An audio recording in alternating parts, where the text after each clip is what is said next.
separate him and you guys. And he always got hit, and he always the target. Do you think today's finally show that you guys actually together as the team? I don't think today showed. If anyone watched the last 3 years of basketball, you saw this man was the Finals MVP back-to-back. So all that, those talking heads who say we're better without him, that's just ludicrous. Like, that's crazy. This is the best player in the world. You could put him on the 30th best team in the league, and that team will make the playoffs. That's how talented he is. So we don't even pay any of that no mind, because with him, we are really I believe, one of the greatest teams to ever play. Without him, we're a really good team, but you throw Kevin Durant out there, like I said before, one of the greatest ever. So we don't pay that any attention, because that's just stupid. Stupid, because he's a warrior. You saw what he did tonight. He sacrificed his health for us.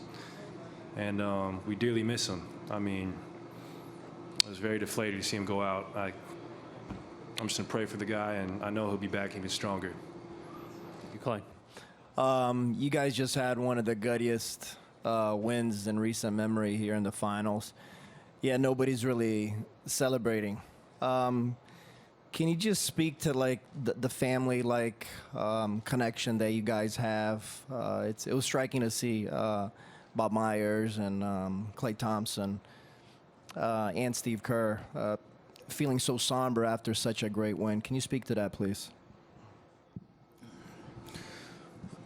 Everybody gets so wrapped up in chasing championships and the greatness that you see on the floor, but life is more important in terms of caring about an individual and what they're going through on a daily basis. And you see the commitment and the challenges and just what's been thrown at KD, this whole year really. And he gave us what he had. He went out there and sacrificed his body, and you know how it turned out. So a part of our mentality and like the experiences, the shared experiences that we have as a team and what we've all been through, that's way more important than anything that happens out there, long term, anything that happens on the court. And I just feel so bad for him, to be honest. Like, nobody should have to go through something like that, especially with this stage that we have.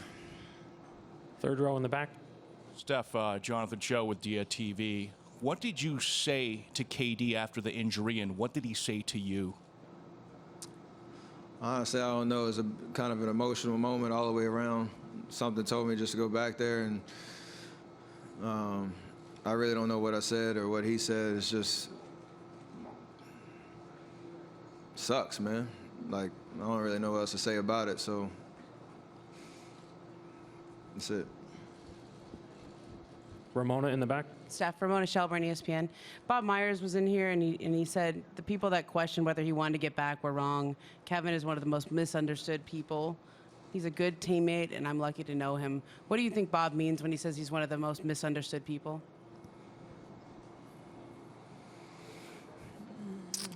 When you are on this level of greatness and everybody's kind of poking and prodding and trying to,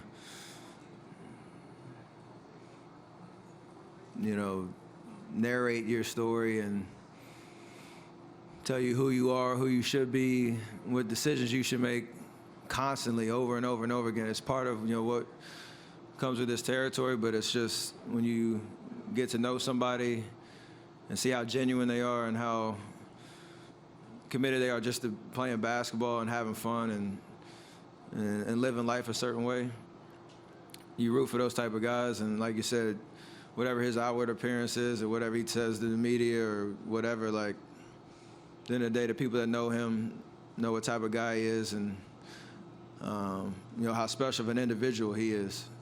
So all those emotions come into it when you see him go down like that, where he's giving us everything he has. And it's not even about, this series, it's about long term. His mindset and being able to get back to the player and the person that he's shown, consistently over the course of his career. Chris, standing over here. Chris Haynes, Yahoo Sports. Steph, to your left. You touched on it a little bit, but out of all the players that walked Kevin Durant all the way back to the locker room. You were the only one that was still in the game at that time. And, you know, with in the NBA final stage, when your timeouts are limited and the seconds are going by, you guys got to get a play up. Why did you feel it was so necessary to kind of go at that point? Sometimes the spirit tells you what to do. You don't really make decisions, you just act on it. So I can't tell you what went through my head. It felt right. The win, Kevin and Kevon's injury, Steve was having trouble doing that. Are you able to? It's tough. It sucks, man. I feel so bad for those two, especially Kevin. I don't know the extent of his injury, but that's never fun, man. For him to put his health on the line, to come back and compete at the highest level, he's one of the best to ever do it. I want to try to win this for him. We miss him.